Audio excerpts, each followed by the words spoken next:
My dad would reward us for big ideas the way that most parents would reward their kids for hitting a home run in baseball. We were taught to think that way. We were taught marketing. You're listening to Bond Halbert, son and original protege of the legendary copywriter Gary Halbert. While strong copy is crucial to making big sales, even more important is the big idea behind it. And you're about to hear how to generate truly big ideas today, because Bond is today's guest on Solopreneur Success. Welcome to the Solopreneur Success Podcast, where successful business owners gather to share true stories and sound advice to help you start and grow your own solopreneur business. Come soar with us and design the life you love. Now, here's your host, Steve Combs.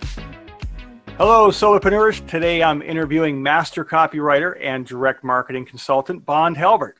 And if the name sounds familiar, yes, Bond is the son of the late, great Gary Halbert, who many call the greatest copywriter of all time.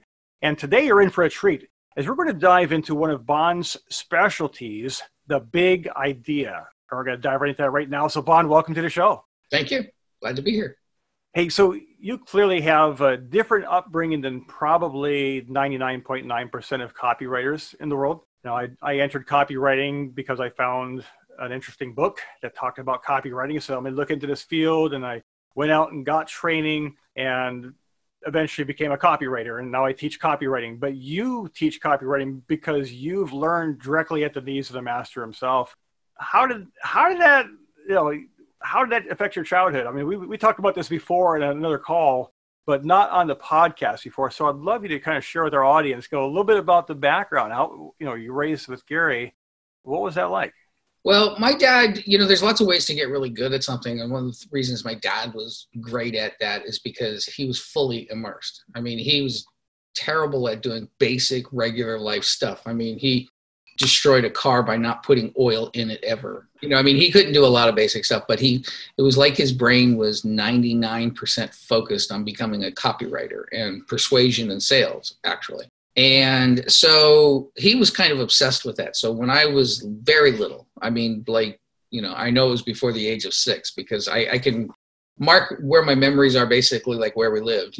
We were stuffing and stamping and sealing envelopes for test mailings and stuff like that as a little kid and stuff like that. And so we were always around the business completely. I was there when he built Halbert's Incorporated and did all these things. But when I was around, and I'm having a hard time knowing the timeline, because I know that I was at least somewhere between 8 and before 11 years old. So I'm guessing right around 10 years old. We were walking to a coffee shop. His favorite coffee shop's no longer there, called Zucky's. Actually, he called it Zucky's. I think it was called Zucky's in reality. But my dad was notorious for also blowing his money. It wasn't until I was older that I realized that with marketing, he did it sort of like the way a gambler does it, which is he gets a bigger adrenaline rush, an endorphin flood, because he gets a big win right when he needs it. So he blew all of his money as well. There's a lot of other reasons that he was bad with managing money. So he was down on his luck at one point, but he was getting ready to start, rebuilding and building another business and everything. And I said to him, I'm really lucky. He said, why is that? And I said, because my oldest brother, got the little motorcycle dirt bikes and, the toys and the hand-me-down cars and all this other stuff. I said, I get to see how you actually make the money. And he thought that was the sharpest thing that any kid had ever said. So he said, you know what? I'm going to teach you how to do this. And so right from then on, he took time out to teach me all about direct marketing. I was on plane rides back east to go with big meetings that he was having. He would even take me out of school. He would say, what you're going to learn in school today, you can learn tomorrow. He says, but what I'm going to do is show you where the magic happens. And he took me to a brainstorming session with a top list broker and a top marketing guru.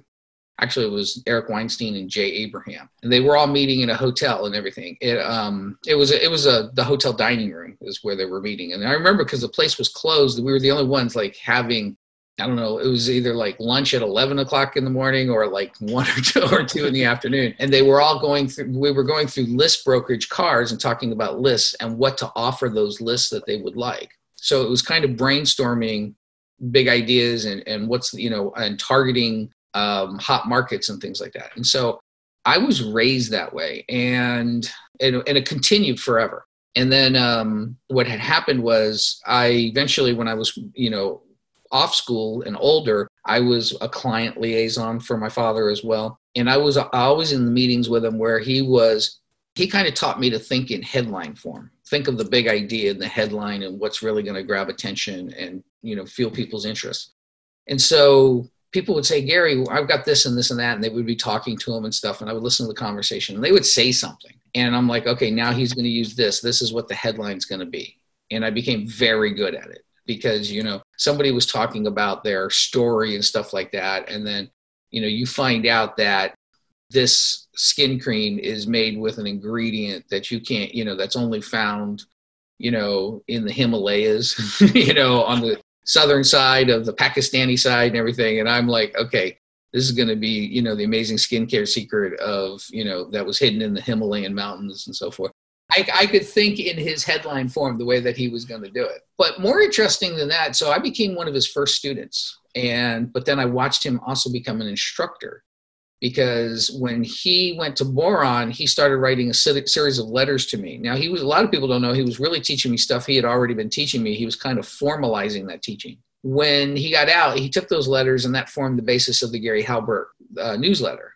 And then he became a, master instructor. So I wasn't just paying attention to the lessons because I had heard them so much that I was able to internalize them and get them down on a core cellular level, that I was the only one who was able to truly use his direct response concepts and apply them online and get higher open rates than everybody else was. And I was able to make, so what I was in for his teaching, what I was able to do is create formulas and create for the process. So in other words, instead of giving you a template or telling you to write 100 headlines and practice, I would actually say, here's a system that will allow you to write 100 radically different headlines and start practicing.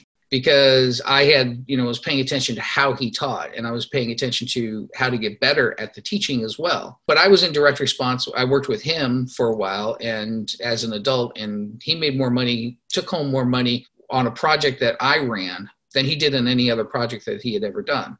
So I had all this experience. The one experience I did not want, I did a little bit of, I was fine with it. It's just, I don't like it, was taking on clients, right? So, and it's, you're talking to a lot of solopreneurs, which I applaud because, even though you have to bring on other people to scale to get big, when you sell your own stuff, you make a lot more money than if you work for clients. 5% of the gross of working for a client to make $1 million, you got to pull in $20 million gross sales. If you are doing a solopreneur deal and you're running your own advertising, you can make $1 million bringing in just $3 million in gross sales. So the numbers are much better with you. So I was doing things on my own. And then eventually we all know my father passed away. And because when he passed away, somebody asked me to be like on a podcast. And they said, do you mind if we talk about your father? And I said, no, I love my father. And then like somewhere in the podcast, they'd start realizing how much I actually knew, that I wasn't like, Frank Sinatra's young kid that, could only tell you what he was like around the house.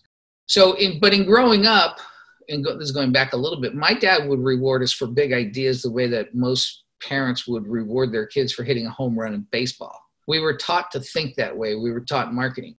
And a lot of people will talk to me or ask me questions, how do you get your family on board for an entrepreneurial dream?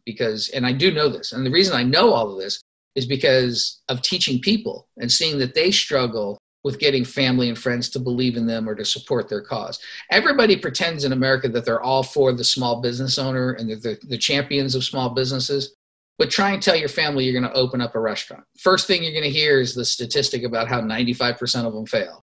And everybody's going to say, sure, but don't you think you better have a real job to fall back on and blah, blah, blah.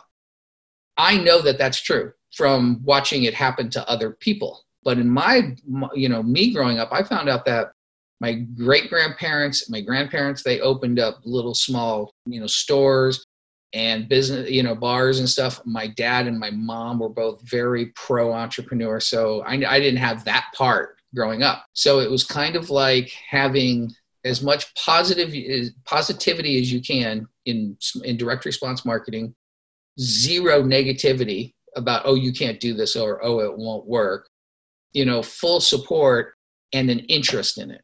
So with all of that, I had an advantage and I had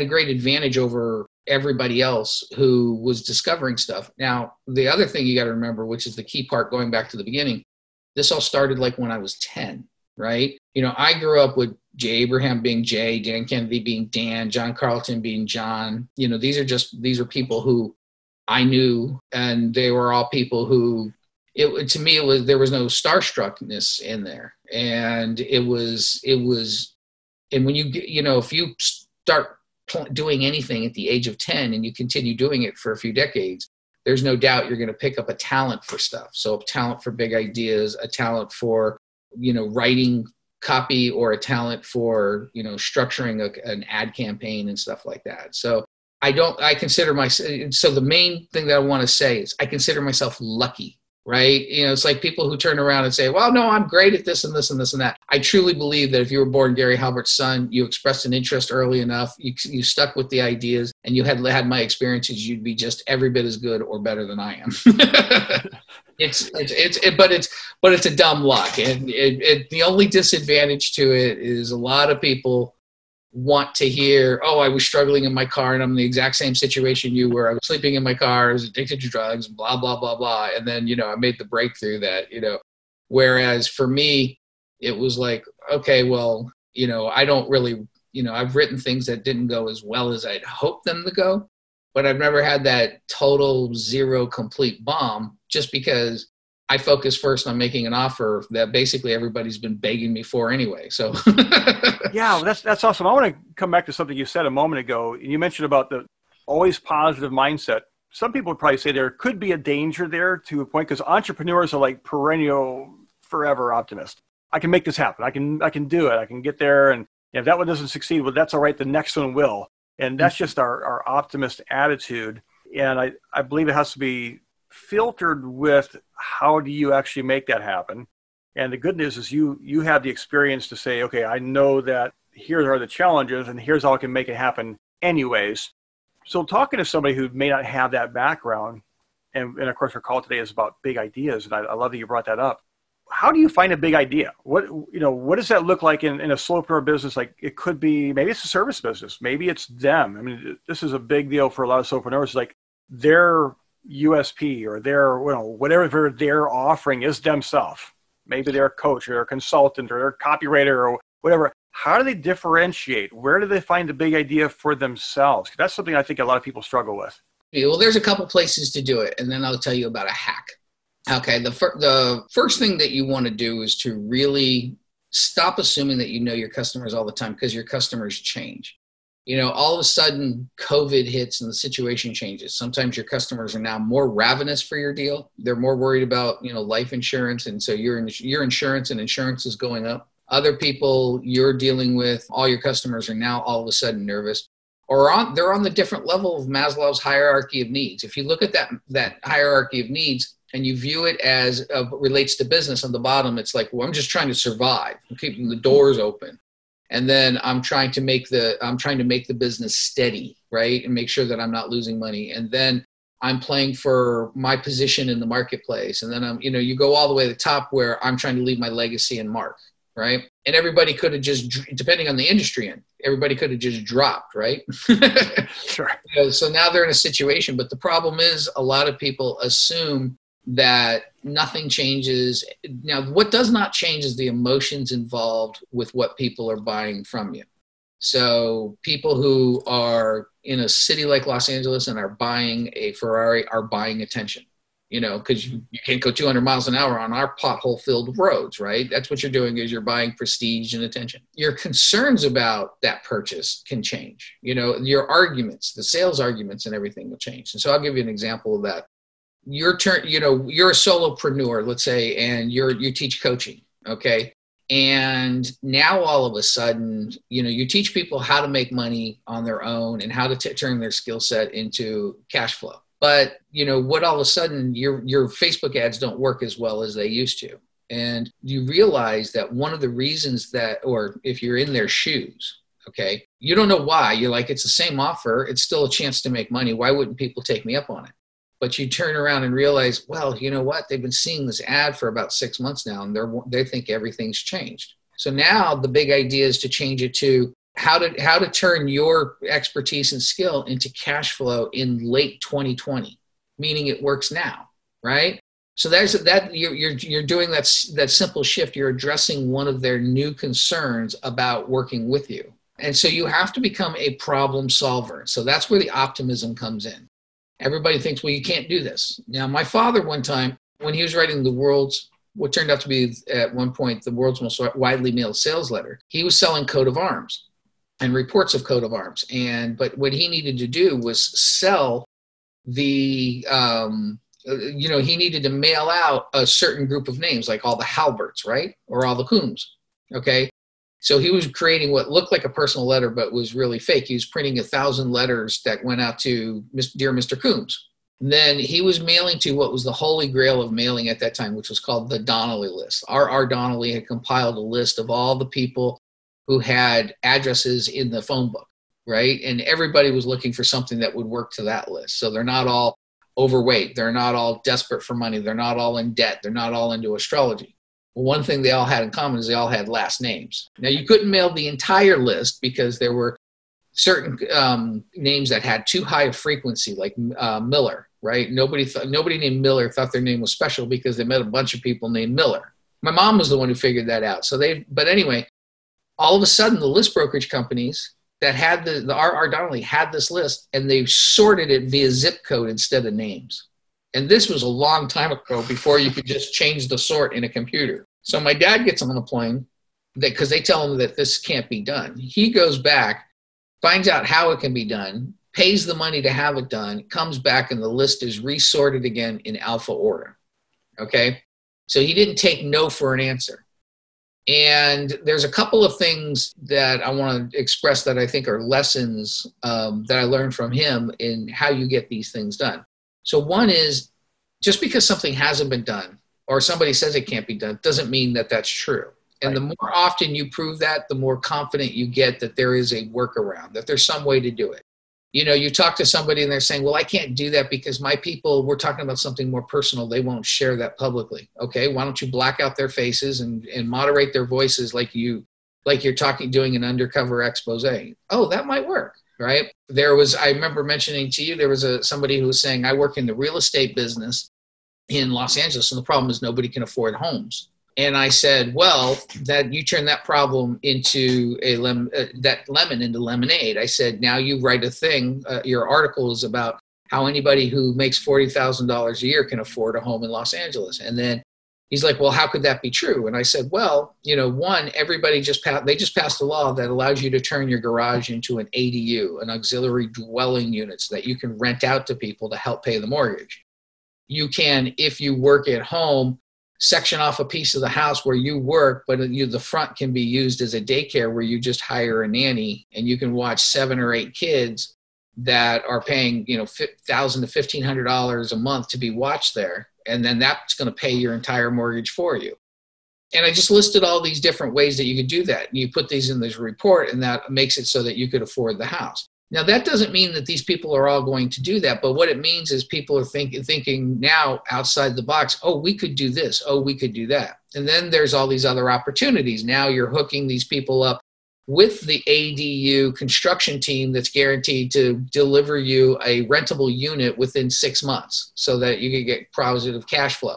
And then also comes with somebody who specializes in putting you on a rental list to get people into the rental, that people are looking for these like cute, better places to live than an apartment, right? So now there's chances to make money with all these connections and these other opportunities. So when you think the way that I do and the way my dad taught me, you see opportunity, opportunity, opportunity, opportunity. Well, one of the things that my dad taught me is 2 things. Anything worth doing is worth doing poorly. Now, I don't think he didn't come up with that phrase, but it basically meant go find out quickly whether or not this can work or not.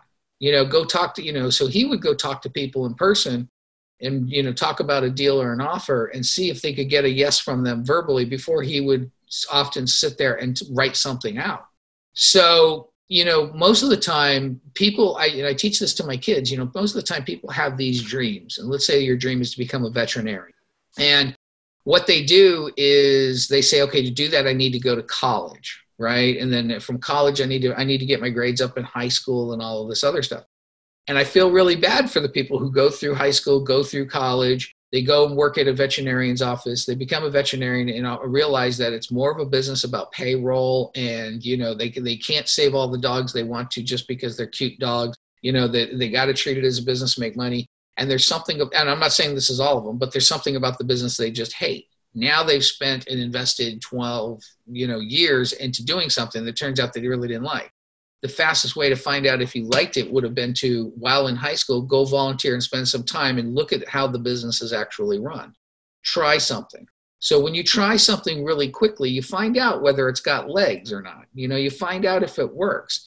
So it's better to do it down and dirty, rough, offer and everything else. And then if it works, polishing it, doing better copy, writing better bullets, refining the offer, all of these things will make life a lot easier. The other things that he taught me that I do is, understanding and walking in the shoes of prospects. So, when you are actually looking for I'll give you an example. I was online and I was doing my first website. And the only reason I was doing this website was because my brother kept telling me, you don't know how hard it is to write to create a website. I got tired of hearing that because he kept acting like he was some sort of like hacker genius, right? I started writing this hobby website with my daughter, actually. And I was putting in the field where people would sign up to be on a list. And that's when it hit me. I was like, what would I do if this was this? And the whole A pile, B pile speech thing hit me that, my dad had a gigantic breakthrough with direct marketing by realizing how people sort their mail. They call it the A pile, B pile speech. He said people come home from a hard day's work and they sort their mail over a wastebasket. They put an A pile and a B pile. The B pile is stuff they might be interested in. Oh, there's that, I need an oil change and there's an oil change offer here from my mechanic. That goes B pile. Oh, I don't want this. It goes in the trash. A pile was your letters, your correspondence from family, your bills, things you had to open no matter what. So he was having all these lackluster results because all of the gurus of the time were saying, use a window envelope, put teaser copy on, because if you use a window envelope, you don't have to print the address twice and it saves you money. And if it saves you money, you need fewer orders to be a success. It sounded logical. Teaser copy would get that stuff open, send it bulk rate because it's cheaper, through a metered machine. You don't have to pay for somebody to put on a stamp. Well, he sat there and said, imagine somebody had a gun to his head and was going to pull the trigger if he didn't make a sale. This was if you ever hear people talk about gun to the head marketing, this is the exact story where it came from. So he said, what would I do differently? And he said, well, I'd want to make sure I got into that A pile. So the first thing he did was he sent it first class with an actual live stamp. He would actually print the address on the envelope, and the upper left hand, the corner, they call it the corner card, would just have an address, maybe a name, but an address, but no indication of this is from ABC Insurance Company or anything like that. And what he was doing was getting you past the human spam filter, which was your brain, which was, look, this is junk mail. This is junk mail. I got to open this, right? Well, I was looking at that website and I said, the first thing I would do is I'd put in my spam email address. Okay.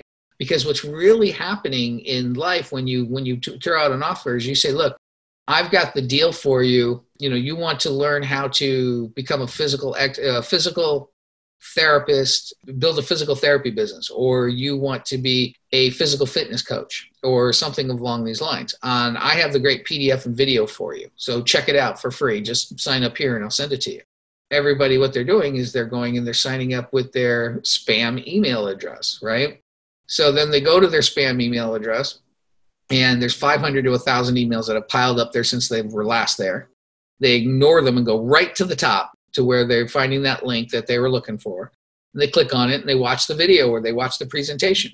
And it's done one of two things. They've delivered and they're off to the net looking for a better solution, or they didn't deliver. If they didn't deliver, they're off looking for a new solution, or they did deliver and they're getting into the exercises and everything. Either way, they ignore or delete all those emails, right? Now, when you send them an email again, they don't get it or open it, right? Because, so the fact was, everybody at the time that I had just did this was worried about getting through a spam filter. They were worried about whether you use the word free in the subject line. They were worried about, and which they should worry about, but not first. And the moral of the story was, don't worry about being, it'd be better for you to be in the spam box of a primary email address than in the primary box of a spam email address. Worry about getting a primary email address first. So I started going and saying, what would get me into the primary box? What makes me give you my primary email address versus my spam?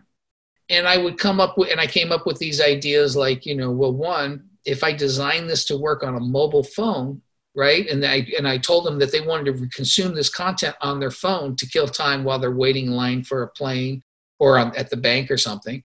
They're going to give me a primary email address because most people don't operate separate email addresses on their phones. So I started making offers that way. Okay. And then we started, so there's a whole bunch of different things I did, but by walking in the shoes and being one of those people and saying, this is where I wouldn't buy my own BS.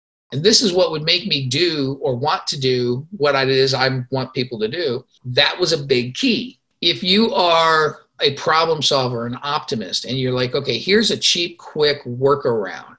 And sometimes people, their workaround is like, but I'd have to pay somebody to do this and this and that. And that's an extra job. It's like, okay, we'll do the math. If paying somebody to do that and to handle these things manually before you can figure out an automated system, because everybody wants to automate stuff. But if I got a VA to do this and it costs me $100 a week, but it brings in an extra $2,000 that week, do it. Do it roughly, then figure it out later. Another thing that I always want to say is group thinking beats individual thinking. No matter how slick or smart I think I am or anybody thinks they are, you get enough people, and they can be average IQ people. You get enough people in a room together, and you throw out a positive idea, say, this is what we're trying to solve. We found that this is the situation, and we would like to solve this problem or make this easier or make this a non-issue. And you want to do this very specifically. You say, how could we make sure that this absolutely didn't agree? And don't worry about cost at all. If money was no object, how do we get this done? How can we actually afford to buy a house if we only make $40,000 a year? And everybody starts thinking about their this solution. And then I know somebody who did this, and here's a good idea. And then somebody, what you can do is Airbnb it out on the weekends or you separate a section so you can Airbnb it. They come up with all these different ideas, right? Then you write down all those lists. You take the ones that you think are good. And then you have the group separately say, now how could we do this cheaper? So it's like, how could we turn that ADU unit and get it done cheaper and faster? So what happens, but you want to do that separately, because if you say, how can we do this but make it cheap? People are thinking my idea is no good because they're going to say it's too expensive and they won't throw it out. Yeah, I just want to point out, what we're talking about here is beyond marketing big idea. We're talking about product development big idea here now, because this is really key stuff. And I just want to make sure you're listening to this. Don't miss this, because this is huge. You're like, how do I come up with something really crazy, fantastic? Yeah, somebody's going to want to not just give my email for it, but pay for this material. You're getting it from Bond right now. So I just want to point this out. Interject there, but I'm just loving it. I'm not even hardly talking. I'm just like here taking notes, and this is awesome. But seriously, this is product development 101. You're getting like a master class that you could pay good money for, or you could continue listening. Fine, I'm going to shut up. You continue on. I mean, this is good stuff. Well, okay. So here's some other tricks to doing it. So so when you ask those questions separately, you get ideas. The third way to do that is to do the right research. If you're going into the research, and this is the one thing I want to teach everybody to do. I did this instructional video on this one time, but one of the things that I try and teach people to do that's really important is how to do Google research. So if you were looking at how people are selling coaching stuff, right? You look at SpyFu and you look at all these things you look at the ads that you see running over and over again on Facebook, and then you look at their ad statistics in the little box and stuff, and you're getting information. what you want to do is say, okay, you want to learn how to do that and separate what they're advertising now that's working versus what they were doing in 2019. Okay, because you're trying to find out how have they changed their function right now.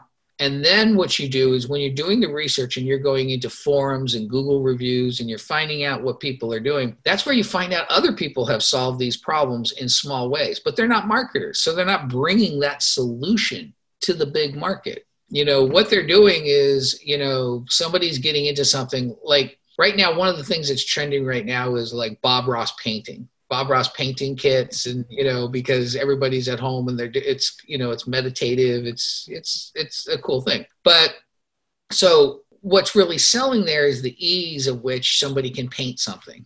But there are all these tools, and if you look at it, the big problem with it is by the time you're set up the way that he's set up, you spent like $300, just to paint two ugly paintings of trees because it takes time for you to get better at it. I'm not saying that you can't, but that becomes a problem, and you talk to somebody else who says, you go online because you look at the forum that says that's Happy Trees on Reddit, right? These are all Bob Ross fans, and they say there's somebody who's showing you this is what I wish I had learned before.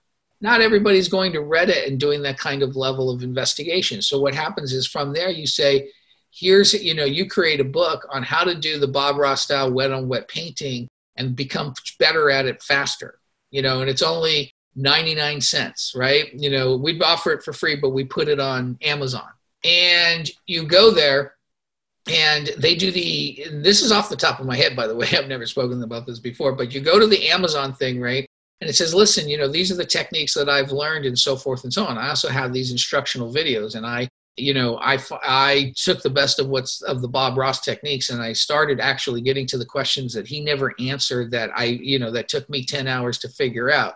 So if you're having this problem, that problem, and this problem, I actually have the solutions for them in here. I'm going to give you 3 of them, but and that'll, each one I give you saves you an hour to 2 hours of learning. So that makes it definitely worth the $1 for this document.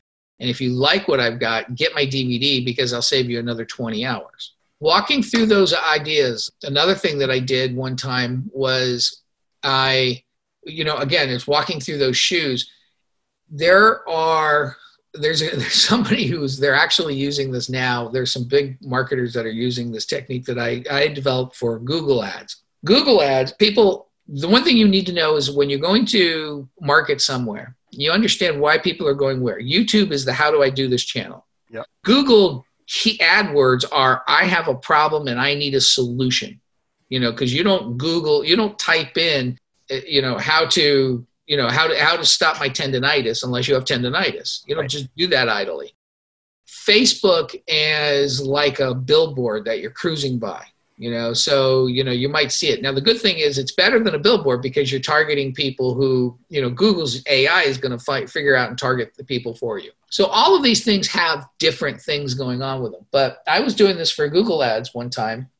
And it was for that original site that I had started with my daughter. And it was my first Google keyword ad. And the market was already flooded and inundated. So long gone were the days where, you were the first one to write how to get a good deal on a car type of thing. And this was a site about free things to do in Los Angeles. So what I did was I looked at it. I'm like imagining that I was one of these people. And I looked at all the other ads that were there.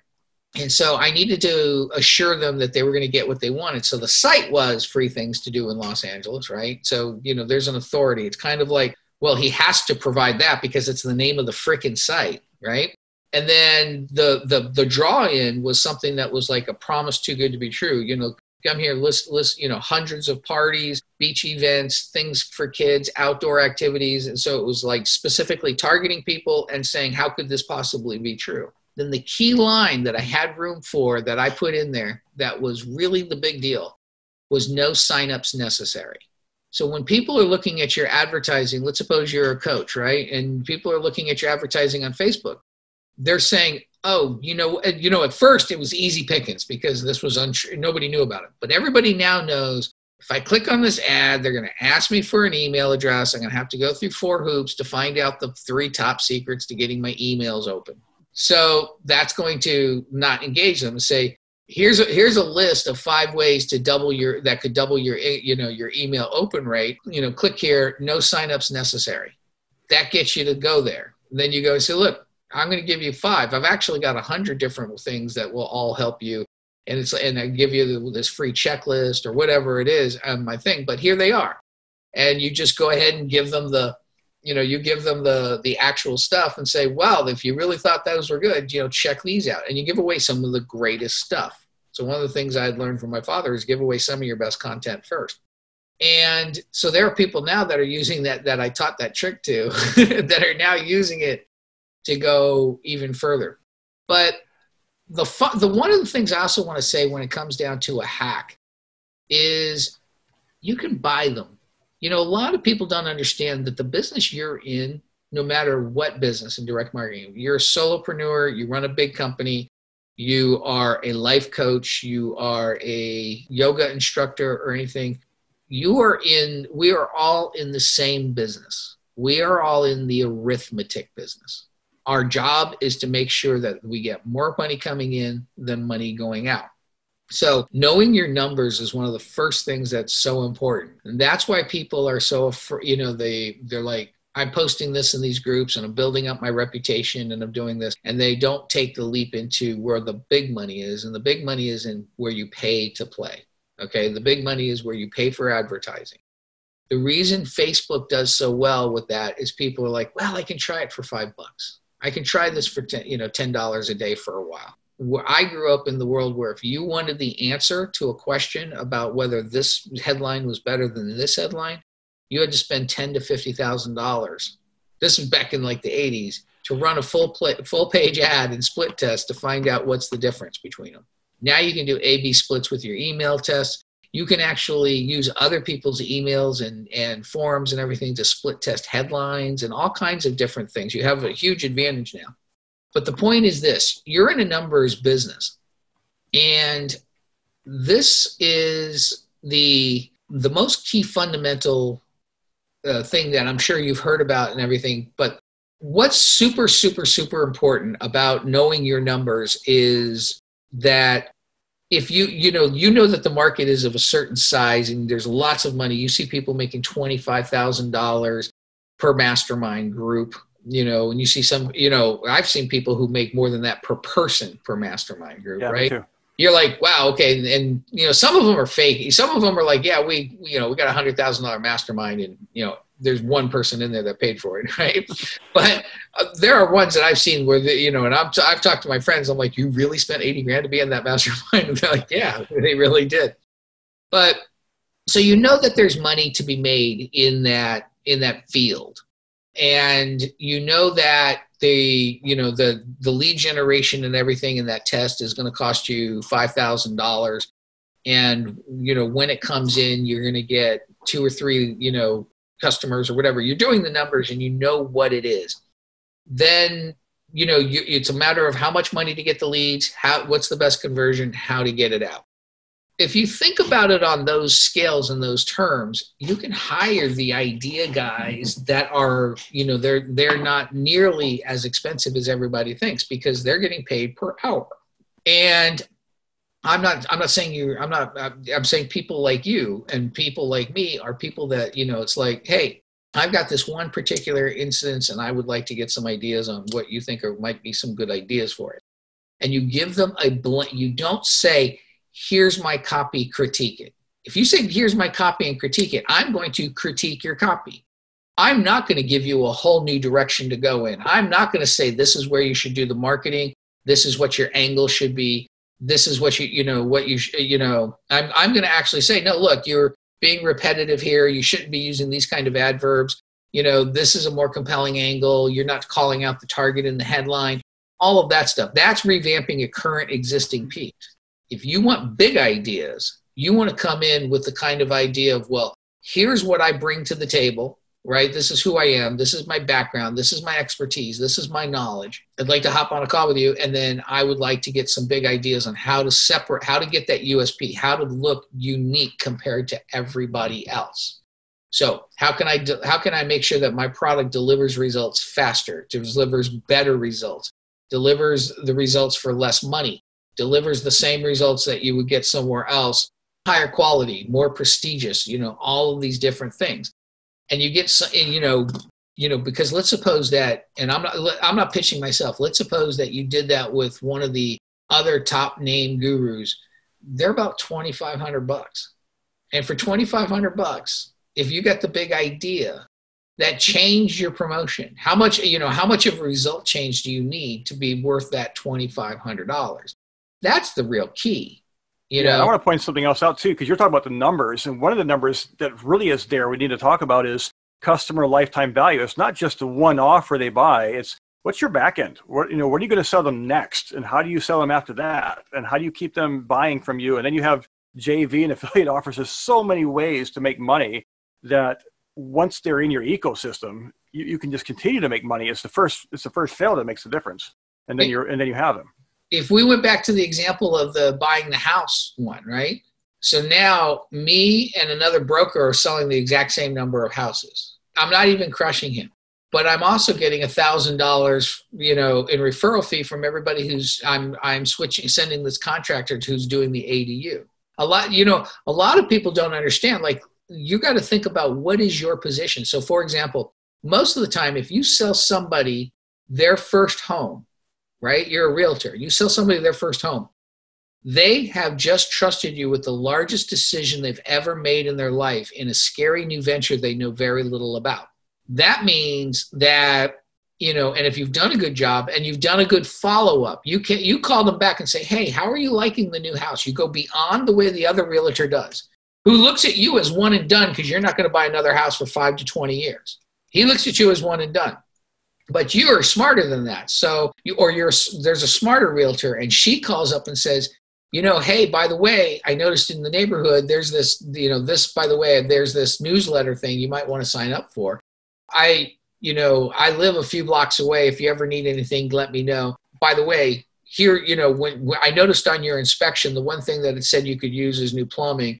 If you do need that, just hit me up. I know a great plumber that will give you a fair price and an expertise in these houses that were all built in 1938.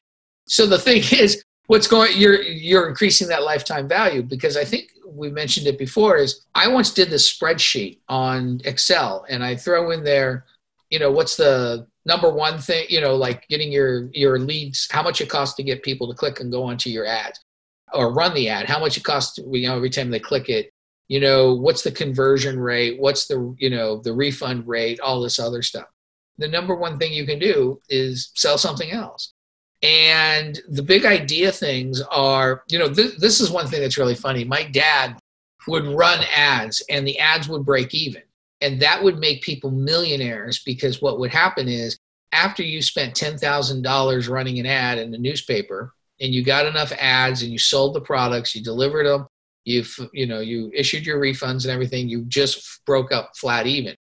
You could take all the people who didn't refund, mail them again. Now you didn't have to pay $10,000 an ad to get their names, sell them stuff, and then all of the profit would come in on that's what we call the back end, right? The back end product. Exactly. My dad, as soon as he broke even, was like, he only liked making money on the front end, but he was one of the few that could actually even do it. My brother and I we were in junior high school, and we were one grade apart, and they had career day, and you got to sign up for it. Both him and I didn't know he was doing this. We both signed up for, I think it was direct mail. I think it was direct mail. And he had no idea who our father was. And so my brother raises his hand and asks the guy, he says, well, what kind of a response rate do you need to be profitable? He goes, we're looking usually for 0.5%, right? Well, my dad's like, my dad shoots for 13%.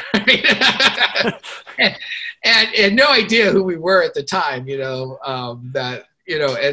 but this time, my dad is literally the king of the hill when it comes to copywriting and direct mail. In fact, I had a friend of mine's brother was studied copywriting, but he studied copywriting at like UCLA, where, you know, you kind of study the copy that you put on boxes that says Kazam, or, you know, you come up with more like the Got Milk slogans. And he goes into a meeting to talk to somebody, an interview about a job as a copywriter. And he goes, well, how much do you charge your clients for copywriting? And the guy goes, we charge them a good amount. Now, not like Gary Halbert prices. And he goes, who? And he goes, Gary Halbert. He's like, oh, I know that guy's kids. You know? And he had, you know, and he also had no idea that I was really raised to think like this, that I wasn't just one of Gary's kids and stuff like that. But back to the big idea, what you want to do is use your group thinking. Walk in the shoes of your prospects. Open your mind. Develop very much of a can-do attitude. Develop a group of people that are can-do attitudes. And because the thing is, the copy is nothing. It's the message that you say, it's what you want to convey. That's the important part, is the message you want to convey. It is knowing the prospect. It is coming up with a unique offer. Domino's Pizza was built on the worst pizza that like the world had ever seen. Now they've gotten better since then. I'm not bagging on Domino's. Once they got really big, they're like, you know, well, what if this pizza was actually tasty? They went and hired people who would experiment and, you know, different recipes, and they improved their pizza. There will be plenty of people who are still arguing that it's terrible pizza. But what happened was, with Domino's, there was thousands and thousands of pizza joints in every city, and nobody was paying attention to the customers. So these people were smart enough, and they said, you know, they're like, what do you like about your pizza? And everybody at that time was selling their pizza on, we have the most authentic recipe. We use the freshest ingredients. We won awards for how good and tasty our pizza is. And they'd say, you know what I really hate about the pizza company is I don't know when it's going to come. You know, I order it for lunch and it gets here an hour later and it's too late. So then I order it an hour early. It comes right away and it's cold by the time I get my lunch break. You know, why is it you can't get this under control? Because, you know, it's like my pizza will be there within 15 minutes to 2 hours. So they turned around and said, there's our problem. Let's solve that problem. And then they sat about and they said, okay, well, what if we got these drivers that were staggered when they were hired, and we made sure that the majority of them were working during the prime hours? What if we have the most common pizzas kind of like, you know, ready to go, like the pepperoni and the stuff like that? And they figured out their logistics and their solutions on how to do it. So then they made their offer. Now, they could have said half an hour or it's free, 30 minutes or it's on us. How they worded it, the copy didn't matter. It was the message. Right. And it was the offer. That's where the big ideas are always coming from. The offer is, you know, what's the message and how you word it. There was somebody, I grew up in Los Angeles, and this sounds political, but it's not. And there were all these people are debating about global warming and whether whether it's man-made or not. Some people arguing whether it exists or not. And somebody was talking about it, and I was like, you know what? I don't know if it's man-made or not. I don't even know if it exists because I haven't looked at the data. I can tell you one thing. I'm anti-smog. I don't like air pollution. I grew up in Los Angeles, and it was abused when I was growing up. There was a brown ring of smog around it, and then everybody was fighting the idea and said catalytic converters were going to kill the job industry. But we now have more cars and less pollution, and fewer people with asthma. I mean, I don't know about you, but I'm anti-smog, right? I'm against smog. And it's kind of hard to find somebody that says, no, wait a minute. I like smog. I want more smog. Good luck with that one. So the whole point was, I was reframing the way that you think about things. And sometimes when you do your big idea for your marketing, that's what you've got to do. So I will say this. So for example, let's suppose pick any kind of coach or solopreneur or anything. Just tell me a common one that you end up coaching quite a bit. Yeah. So I work with a lot of writers, as a matter of fact, because people know me from copywriting as well. Similar to you. So okay. Copywriters is a big one. So let's go with writers. Okay. And I turn around and say, look, I've got this new program, and I'm going to teach you brand new system and hooks for developing hooks, for headlines, for all of these other things. But, one of the things I guarantee you to do is you're either going to, double your open rates, or you're going to triple or slash refunds down to, slash them in half. One of these things or one of these things. And I guarantee I can do it. And if you use this stuff, you prove it to me and it doesn't work, I will give you your money back.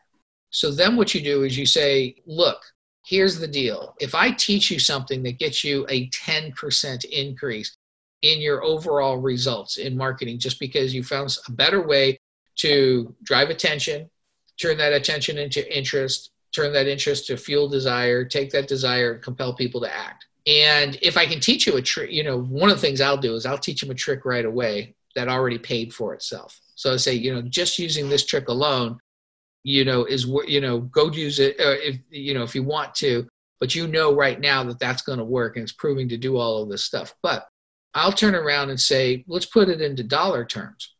This program costs $50 a month, or this program costs $100, or this program costs whatever the amount is. How good does it have to be? Oh, if you're looking at the lifetime of, the lifetime improvement over everything you market and you go through going forward. So how much is 10% increase in your profitability for every promotion or ad campaign you're going to create from now until you retire? Now compare that to this, and to that price. It becomes like a no-brainer. And I will give you, since you got a lot of writers, I'll give you a really great close. This is something my father taught me that he didn't teach any of his other proteges or anybody else.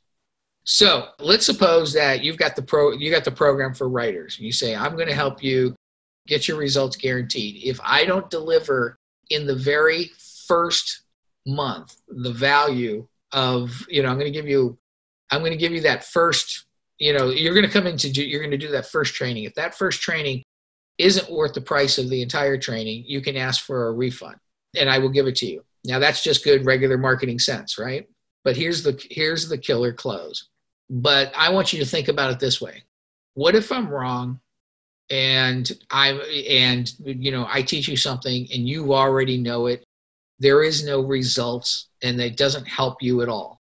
I'm actually not interested in helping you. I'm kind of a con artist. My house is under foreclosure right now, and I'm planning on leaving my wife and kids, and I'm running away to Costa Rica, and I'm going to take your $1,000 and go down there, and I'm going to blow it on, boat drinks on the beach, and I'm going to do, and I'm going to go live it up until the authorities catch up with me and put me in jail, right? You're magnifying the negative. You're right. The worst case scenario here is you're going to take this guarantee that I've actually made so that you can print it out from my website. You're going to go to your insurance, you're going to go to your credit card company and you're going to say, hey, this was fraudulent, and you're going to get everybody your money back. And if I'm wrong, you will have wasted your time, gone through a few hoops, and lost no money whatsoever. But what if I'm right? What if what I teach you increases your ability to convert sales to a tune of 10 to 50% over the lifetime of your career as a copywriter? And then, now you have, and you get the kind of A-list skill and build the reputation fast enough that, putting food on the table and working, that you have that you're going to have the kind of reputation where you're turning away clients left and right, and always being able to choose from the cream of the crop on projects you want to work on. That's the way that you do a close. It's the, what if I'm wrong? What if I'm right? And you put it into those terms and it's like, does that sound like it's worth risking the $1,000 and, to get into this program type of thing? So that's a close that, you don't want to do that for something that's like a $20 product, but it's a close that you want to do for higher end products that make people put things into proper perspective. Because, a lot of times a lot of times people don't, how you think about things changes things radically. And I'm going to give you another example of that. I inherited I didn't inherit it. It was given to me by my father. My father gave me a gold President Rolex watch. It used to be his, and I loved it. It's a long story as to why he gave it to me, but I really kind of earned that watch. And anyway, but because it's all gold, I didn't want to wear it around anywhere in LA because, I don't want somebody to, mug me for it and then lose my precious heirloom. all this other stuff. It was, it was just, it was, I do wear it. I don't want to give you the idea that I don't, but it was not an everyday watch to wear. Right. Gotcha. But I fell in love with it, and I was like, I really want a nice watch, a really nice watch. And I decided, since my name's Bond, I was going to get one of the James Bond watches, either the Omega or the Rolex Submariner. So I went and got the Rolex Submariner. And then John noticed I was wearing it, John Carlton. And he said, and everybody knows that it's called the superlative chronometer. And they use this astronomical observatory in Switzerland, and they time it to make sure that it's accurate to within 5 seconds every day, right? But everybody knows a $5 Hello Kitty digital watch is more accurate than that, right? Because the technology has improved. That's right. Just the truth. So I'm talking to John. John's like, well, why in the world would you spend thousands of dollars on a watch that's, it's just a wrist piece, and it's not as, even as accurate as the digital watches and everything like that. And I instantaneously, on the fly, came up with the single greatest piece of reframing BS I've ever thought of in my life. Because he said that. And I just, without even blinking an eye or without a second of hesitation, I said, because wearing that watch reminds me that my time is valuable. And he's like, that's a good reason. Having that reminds me that you can't get me cheap, and that the time is short in life and time is valuable. And if you do have something that reminds you that time is valuable, that's actually a great thing to have, So, how much is it worth to you to have something that constantly reminds you that your time is the most valuable commodity you have, and it's precious? But reframing that became something like, it turns somebody who's like, would like mock you or make fun of you because you wasted so much money that they could never see themselves doing, to going, that actually makes quite a bit of sense. Reframing and how you think of things is a gigantic part of the marketing form of big ideas. The marketing for, where, the best big idea you can have is actually the offer and the product, making it better. Your pizza in 20 minutes or less, or it's free. But if you're dealing with a commodity, like you're selling insurance for car insurance, it's how you think about it, and getting people to do that can be a much better big idea. Yeah. And here's something else, you're talking about, who do I work with? Some of the folks I work with are financial advisors, and you get like 3 different companies, and they all have basically the same kind of offer. So somebody like that, they're like stymied in a major way as far as how do I, what can I actually say? Yeah. So what would you recommend to somebody in that kind of, those shoes, where they say, I'm kind of halfway stuck in, what can I say? And we say, get a new industry, or is there an actual solution for folks like that? There is. And the solution is to become somebody that they trust. That when you hire somebody to be your financial advisor, the reason you're hiring them is because you assume that they know a lot more than you do. And the number one fear that you have is that they're faking it and using words that you don't understand, and there's some sort of twist. Okay. So what I would do, say, for example, is the way that the deal works. I've seen these people where it's like, they say that you need $1 million to invest in their portfolio. They take a 5% management fee off the top. They also take a percentage of any successful years that they have, and so forth. So basically what they're really doing is, as soon as you invest with them, you are now, your portfolio's got to go up 5% to break even, instantaneously, because that's the way that their deal is structured. And the problem with that is, a lot of people don't understand that and I went and looked at this one guy, and his deal was terrible. His deal was, we take 5% basically management fee up off the top. He was basically using the same calls and puts and, sell signals that he was getting from this research company that anybody could subscribe to for a few $100, right? And he was doing a terrible job. He was actually losing money when the market was going up. And, nearly everything. In fact, he had to stop making predictions because his guru grade rating was so low, because he just, he was just never accurate and so forth.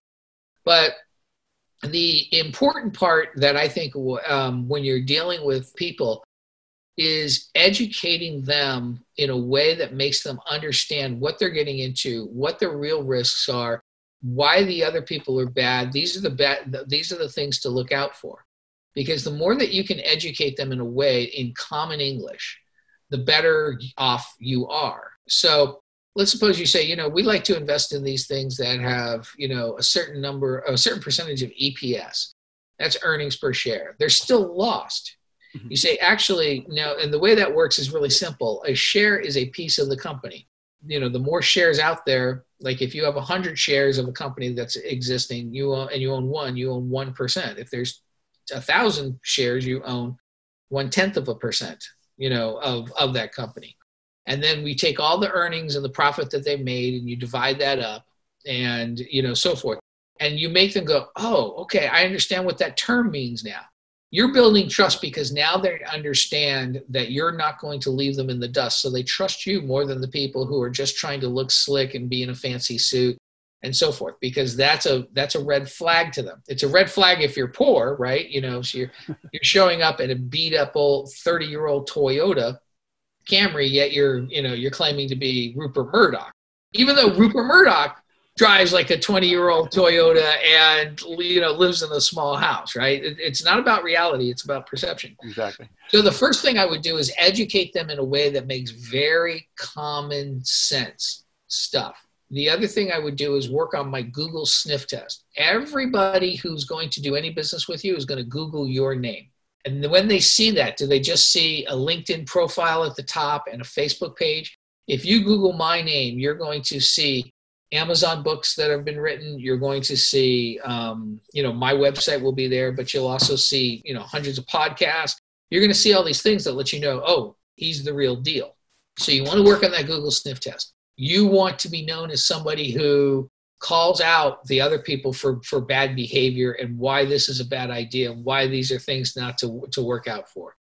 You want to basically have something that's like, how to invest like an adult, right?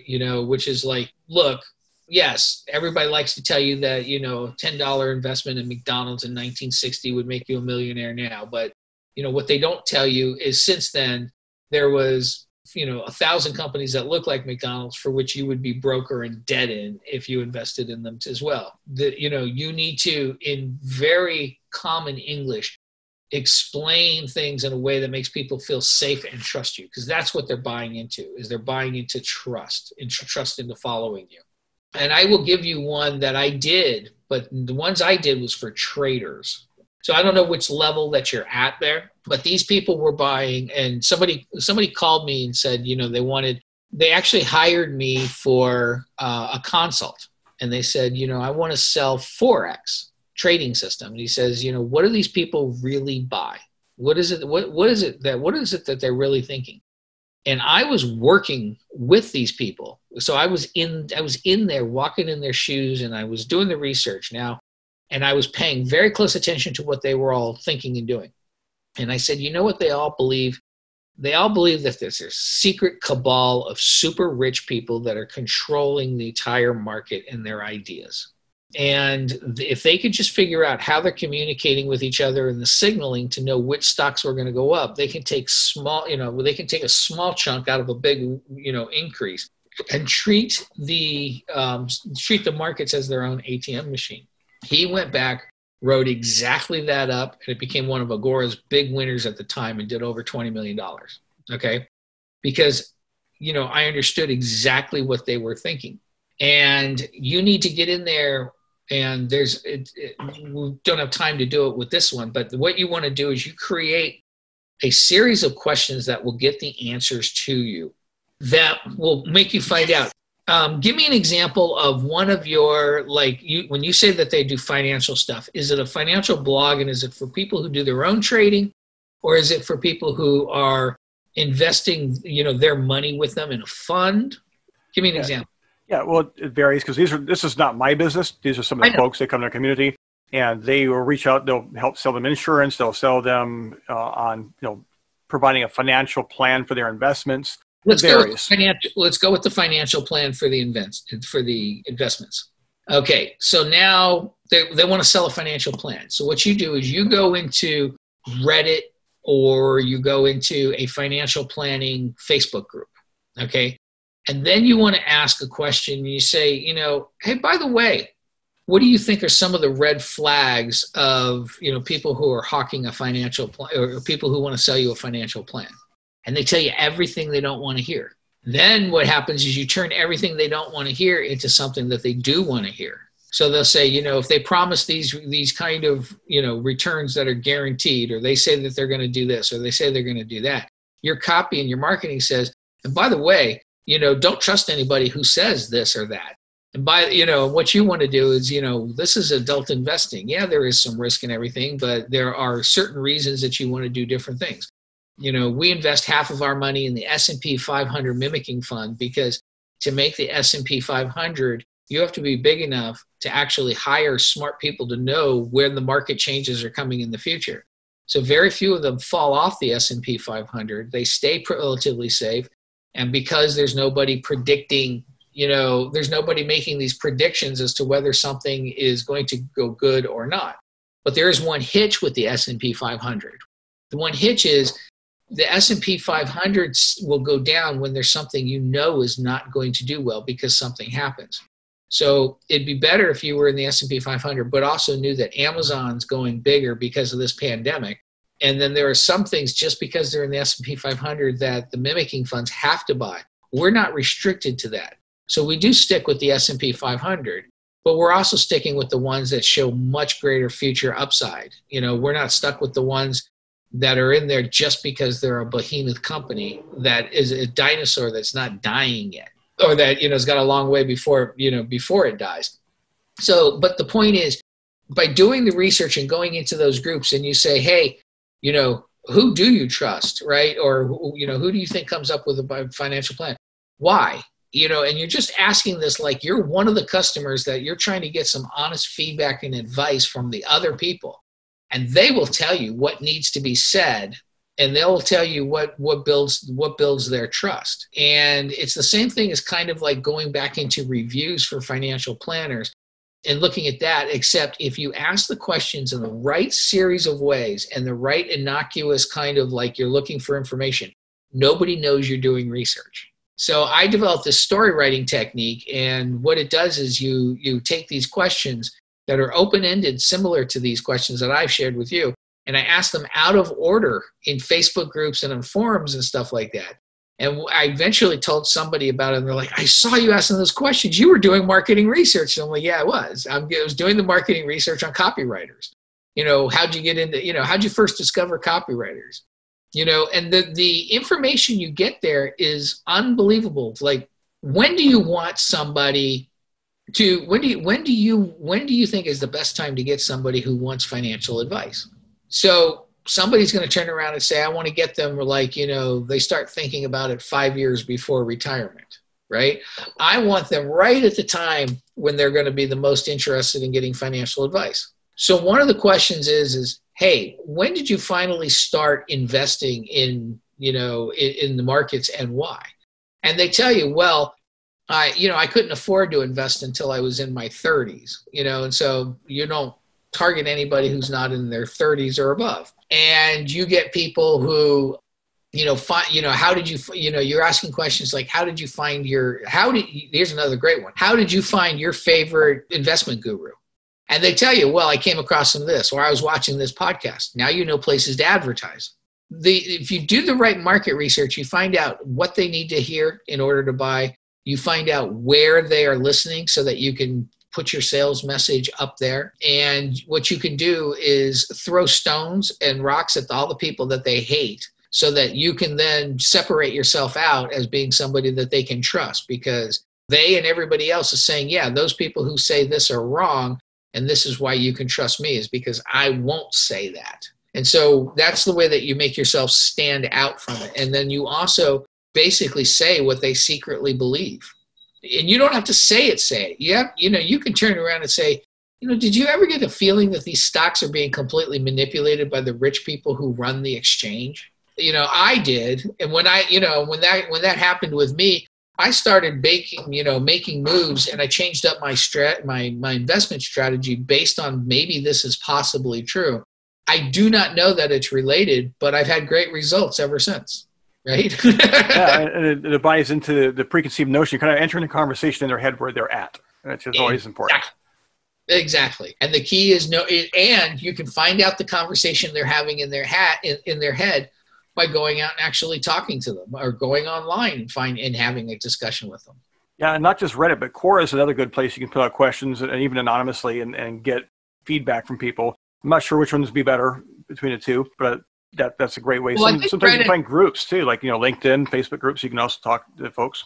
Well, but then you've got people who, it depends. This is the thing. What's the market level awareness you're going after? If you're going after people who already know who certain gurus are, or are you going after people who follow Susie Orman? That's a different level of people. All the people who are in the core, in a LinkedIn investment group are beyond Susie Orman. You need to know who, and that's very important in marketing. Everybody's like, this is the one gigantic mistake that everybody makes. They say, well, who's your investment advice for? Oh, it's for everybody. It's for, it's for teenagers, and it's for college graduates, and it's for young professionals, for people who are retired, people who want to retire. I handle it all. You make that mistake, you get nobody. That could be true. That could absolutely be true, but that's not what you sell. What you sell is, one promotion is how to start investing right as soon, why you need to start investing as soon as you get your first professional job. Well, another one is if you've got 10 years of retirement or not. By the way, the key right now is people who have 10 years or less to retirement. And you know that because those are the ads you're seeing over and over again in the pay to play space, because that's where the big money is. So the people who have 10 years left, they're the ones panicking going, oh my God, I don't know if my Social Security will cover this. And I'm not going to be able to pound nails in 10 years. I'm getting older now. Yeah, that's so core. You've got to have an understanding of not just who your market is, but when you're saying market, who's your ideal prospect? And that can be different. You could have, like I said, and I think this is important for our listeners to really realize here. Yes, you can serve multiple target markets, different verticals, niche, whatever you want to call it. But you have to define that narrowly enough so that your offer sounds like a perfect fit for the one person ideal prospect who's reading it. And somebody that's approaching retirement age is a totally different person than somebody who's just out of college and gets their first professional job. And that's such an important tip. And I see that mistake made all the time. I teach copywriters too, just like you do. And I see that all the time. They're like, I want to be this and this and this and this and this and this. It's like, nobody's going to call you. Nobody's going to buy your stuff because nobody has a clue what you're really selling because you're not targeting anybody or anything. You have to define that. Yeah, we used to run ads for on how to create an ad to drive in money to your business. And it was work for dentists and chiropractors and all these other things. But what we did was we ran the ads that were just for chiropractors. And then one ad was just for dentists. And one ad, that's what worked. Because even so, you just had to change the ad to make sure that the talk was all about chiropractic work. And it was basically identical to the people who were talking about filling patients in your dental practice. And that's absolutely, you're 100% right. If you're not targeting the people correctly, here's a great lesson in targeting that I also learned from my father too. Give me not your street, the name of a street in your neighborhood. Cummings Drive. Cummings Drive. Okay.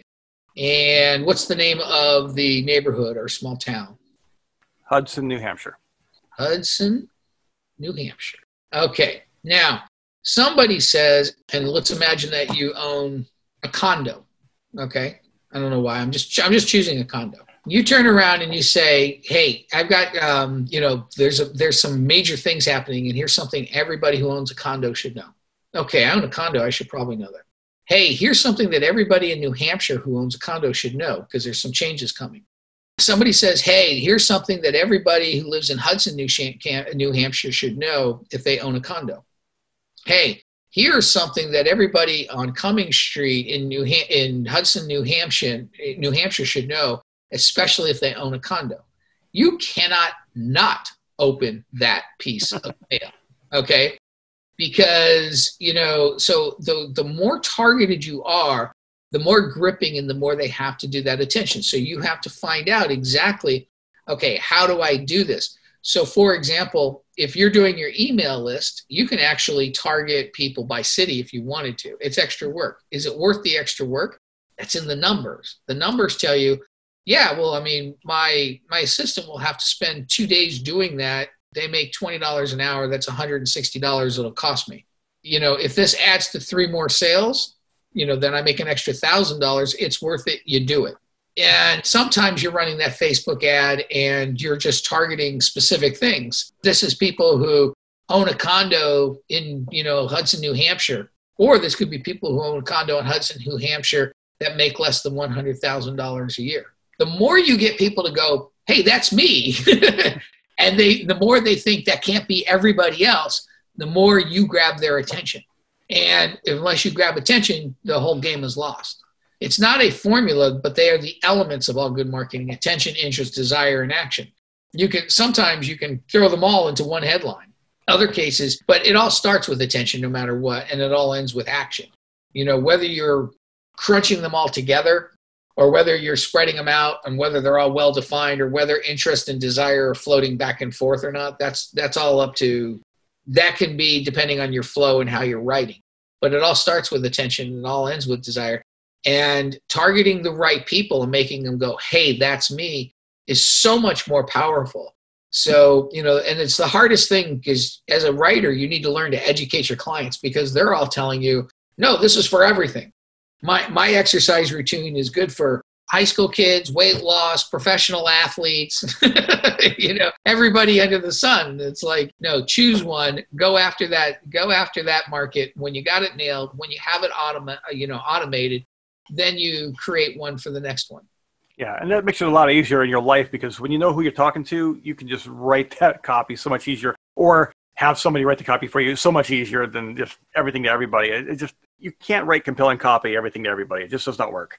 Yeah. Well, this has been a terrific conversation, and we went longer than I usually do, but it's just fantastic. This is like a master class here, Bond. I'm so privileged to have enjoyed this time with you today. I would love if you could share with our audience, where can people learn more about you and get more information from you?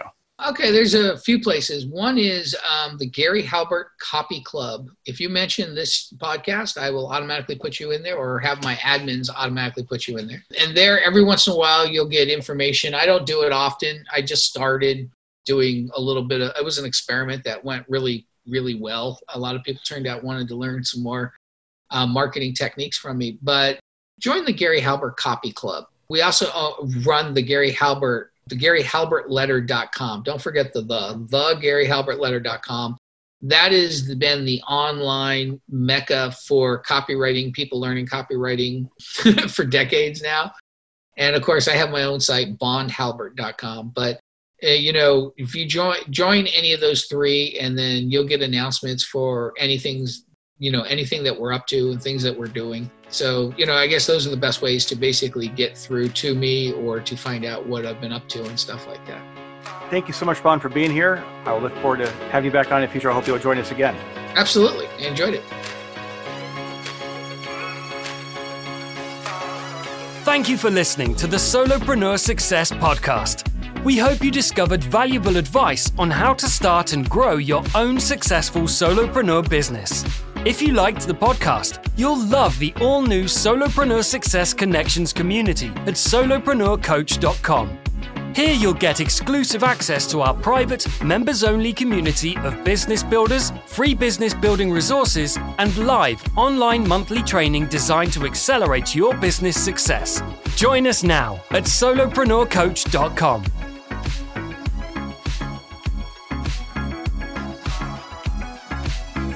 Hey Solopreneurs, it's Steve Combs again. Was that an awesome episode or what? I consider myself truly privileged to have the opportunity to interview guests like Bond for you. But if listening to a podcast is good, even better is getting live training from these genuine masters of sales, marketing, and business building.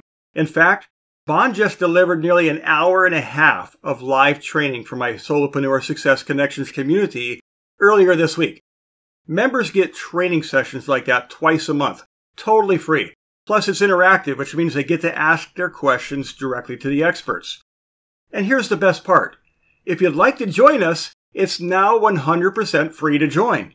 So just head over to solopreneurcoach.com and sign up for a free membership through the membership page. There's no obligation, no credit card. All you need is your name and your email, and I'll send you a free ticket to every live training session going forward. And let me be clear about something. These aren't fluffy so-called trainings where half the presentation is them trying to sell you their stuff. Every session is spent delivering the knowledge you need to grow a highly successful solopreneur business, and you get in free as a member of my community. So if you want to join us, head over to solopreneurcoach.com and ask for your free membership now. And finally, you can find all the show notes for this episode at solopreneurcoach.com/029. Until next time, I'm Steve Combs, the Solopreneur Coach, and I thank you for listening.